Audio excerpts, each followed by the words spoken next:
అప్పుడో మాట ఇప్పుడో మాట. ఎవరిది? మన ఆర్ఎస్పీ సార్ది. అప్పుడో మాట ఇప్పుడో మాట, మధ్యలో ఇంకో మాట. చివరికి ఎట్లా తయారైంది చూడండి పరిస్థితి. ఫోన్ ట్యాపింగ్ కేసులో మాట మార్చిన ఆర్ఎస్ ప్రవీణ్ కుమార్. కేసీఆర్ తన ఫోన్ ట్యాప్ చేయించారని గతంలో ఫిర్యాదు. ఇప్పుడు అదేం లేదని వెల్లడి. కాంగ్రెస్ బీజేపీ కలిసే ట్యాపింగ్ చేస్తున్నాయని ఆరోపణ. సిట్ విచారణకు హాజరు. నిజంగా కేసీఆర్ కూడా కాదు, కేటీఆర్ ట్రాప్లో పడ్డాడు ఆర్ఎస్ ప్రవీణ్ కుమార్. టోటల్ కేటీఆర్ ట్రాప్లో పడ్డాడు. మరి ఎందుకు పడ్డాడో, ఎందుకు తన వ్యక్తిత్వాన్ని, తనకున్న ఇమేజ్ని మొత్తం నాశనం చేసుకుంటున్నాడు అర్థం కావట్లేదు. కానీ నిన్న కూడా నేను ఒక వీడియో చేసిన, ఆగమవుతున్నారు సార్ మీరు ఆ ట్రాప్లో పడకండి అని. ఇప్పుడు 2023లో నా ఫోన్ ట్యాప్ అయిందని ఆయనే వెళ్ళి కంప్లైంట్ ఇచ్చిండు. యాపిల్ నుంచి మెసేజ్ వచ్చింది, నా ఫోన్ ట్యాప్ అవుతున్నది. ఇప్పుడు యాపిల్ నుంచి వచ్చిన మెసేజ్ చూపించి కేసు పెట్టిండని అనుకుందాం. కానీ మీడియా ముందు ఏం మాట్లాడిండు? మొత్తం ఎవిడెన్స్ యూట్యూబ్లో అన్నీ ఉన్నాయి కదా. దుగ్గ్యాల ప్రణీత్రావు అనేట ఆయనకి 2007 బ్యాచ్కు చెందిన దుగ్గ్యాల ప్రణీత్రావుకి ఏ రకంగా మీరు ప్రమోషన్ ఇస్తారు? ఇది నేరము, చట్ట విరుద్ధము, రాజ్యాంగ విరుద్ధమని మీడియాలో మాట్లాడిండు ఆర్ఎస్ ప్రవీణ్ కుమార్ గారే. మరి దుగ్గ్యాల ప్రవీణ్ కుమార్ ఎవరు?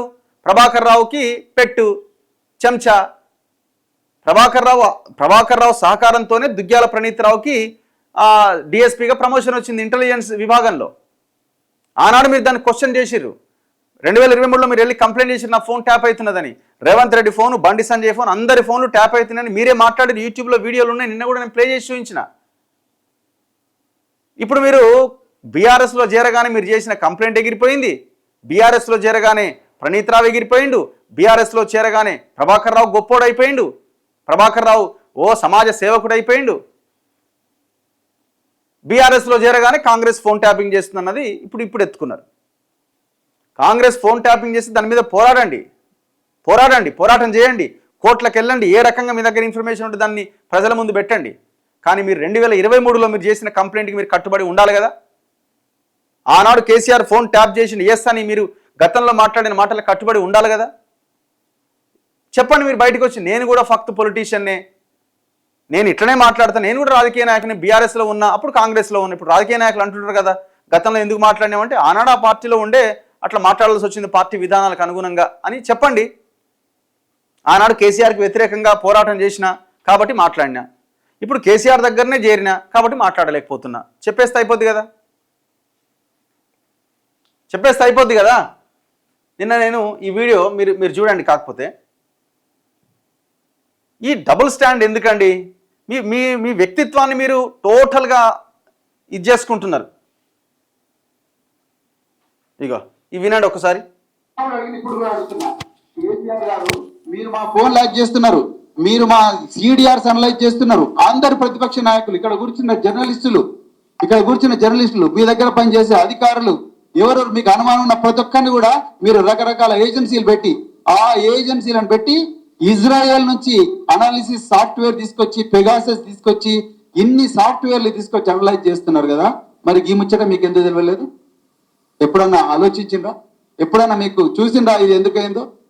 సో అందుకొరకే దీన్ని చాలా సీరియస్ గా కేటీఆర్ గారు చెప్పినంత ట్రివియల్ మ్యాటర్ కాదు, చిన్న విషయం కాదు. ఇది తెలంగాణ భవిష్యత్తుకు సంబంధించిన విషయం. ఇకపోతే మరి ఇక్కడ ఇంకొక కీలక లక్ష్మి గారు, ఇక్కడ సెక్షన్ ఆఫీసర్ అడిగిండ్రు ఇదే పాయింట్ మీద.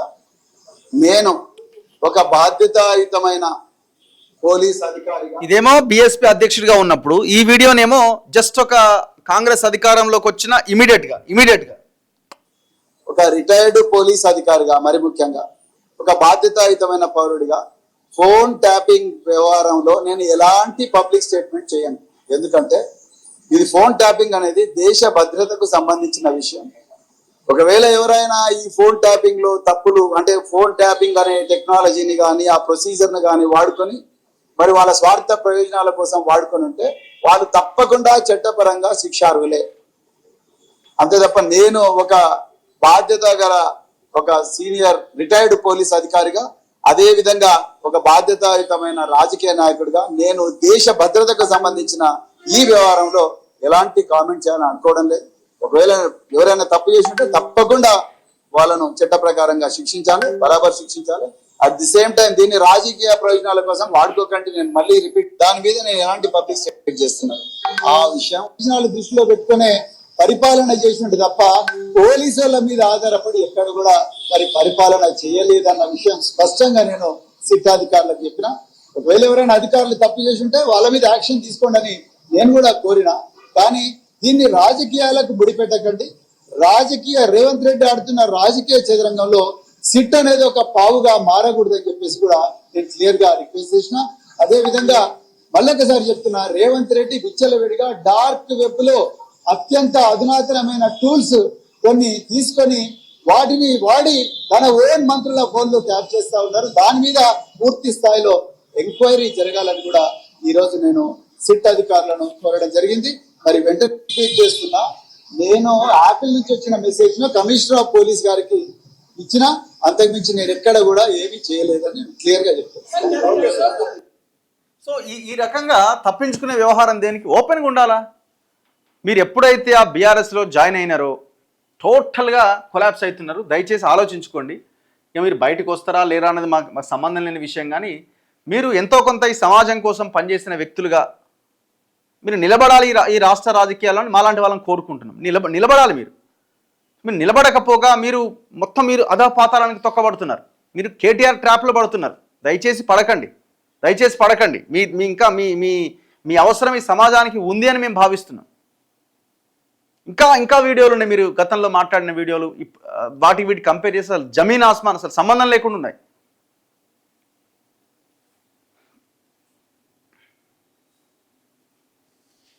చలో నెక్స్ట్ మిగతా వార్తల్లో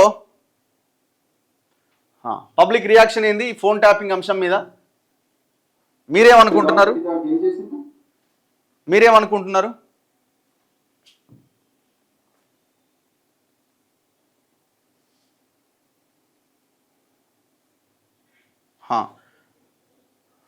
అన్న మీలాంటి వన్ సెకండ్ పబ్లిక్ రియాక్షన్ ఏంది ఫోన్ ట్యాపింగ్ అంశం?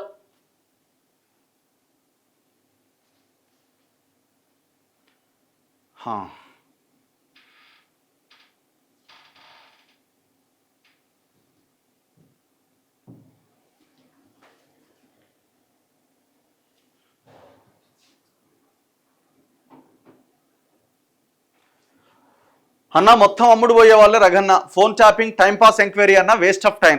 ఏమో అయి ఉండొచ్చు, ఎందుకంటే చాలా కేసెస్లో కాంప్రమైజ్లే ఉన్నాయి తప్ప పనిష్మెంట్స్ ఎక్కడ కనబడతలేవు. ఎంక్వైరీలు అని దాటేస్తున్నారు తప్ప ఎక్కడ కనబడతలేదు. ఇప్పుడు కార్ రేసింగ్ ఉందండి, ఎవరిది ఆయన ఫార్ములా కార్ రేస్ కేటీఆర్ ఆ గ్రీన్కో వాళ్ళు ఈ దీంట్లో ఇన్వాల్వ్ అయిన కేసు. ఇప్పుడు ఆ గ్రీన్కో అనిల్ రేవంత్ రెడ్డిని కలుస్తున్నాడు. ఎట్లా మీరు అపాయింట్మెంట్ ఇస్తారు? మాకున్న సోర్స్ ప్రకారంగా మంత్రులను కానీ రేవంత్ రెడ్డి కానీ కలుస్తున్నాడని తెలుస్తున్నది. భూమి ఒక ల్యాండ్ విషయంలో ఎట్లా కలుస్తాడండి? ఒక కల్ప్రిట్, ఒక దొంగ మిమ్మల్ని ఎట్లా కలుస్తాడు? ఏ రకంగా కలుస్తాడు చెప్పండి? కేటీఆర్ బినామీ. మరి ఆ కేసు ముందుకు పడుతుందని మేము ఎట్లా అనుకుంటాం? మొన్నటిదాకా అదే కేసుని కదా నడిపించింది.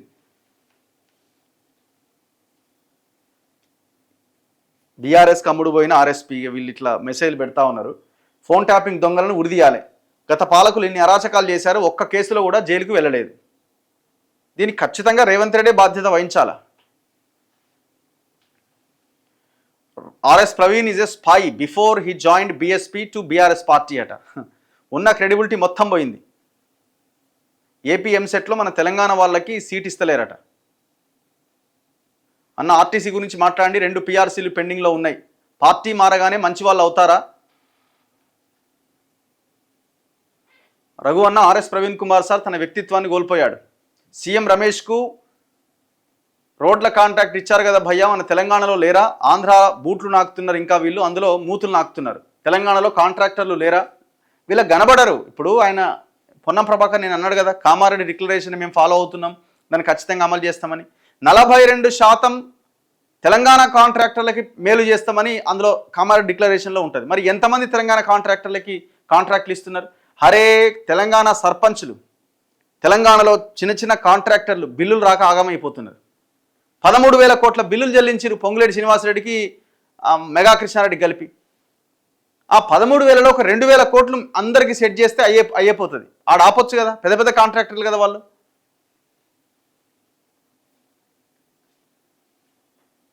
మల్లు భట్టి విక్రమార్క కూడా వెళ్ళి గ్రీన్ కో సందర్శన చేసి వచ్చిండట.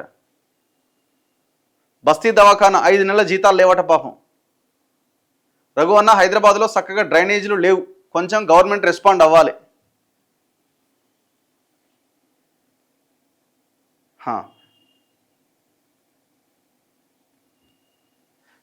కేటీఆర్ అట ఆర్ఎస్ ప్రవీణ్ కుమార్ ఫోన్ని ట్యాప్ చేసి ఏదో సీక్రెట్ విని ప్రవీణ్ కుమార్ని బ్లాక్మెయిల్ చేసి బీఆర్ఎస్లోకి వచ్చేలా చేసిండట. ఇది క్లియర్. ఆయనే చెప్పింది నా ఫోన్ ట్యాప్ అయిందని. కార్యకర్తలే నిక్కచ్చిగా ఉంటారు, నాయకులు నంగనాసులు.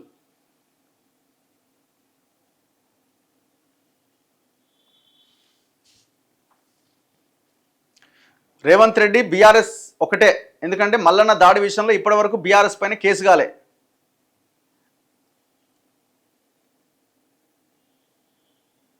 ఫోన్ ట్యాపింగ్ మీద స్ట్రాంగ్ ఎంక్వైరీ చేస్తే రేవంత్ రెడ్డి రహస్యాలు బట్టబయలు అవుతాయేమో అని ఎంక్వైరీ చేస్తలేడట. చాలా డిఫరెంట్గా ఉంటాయి పబ్లిక్ ఆలోచనలు. బూతులకు అవకాశం లేదు ఇక్కడ దయచేసి. చలో మాట్లాడదాం.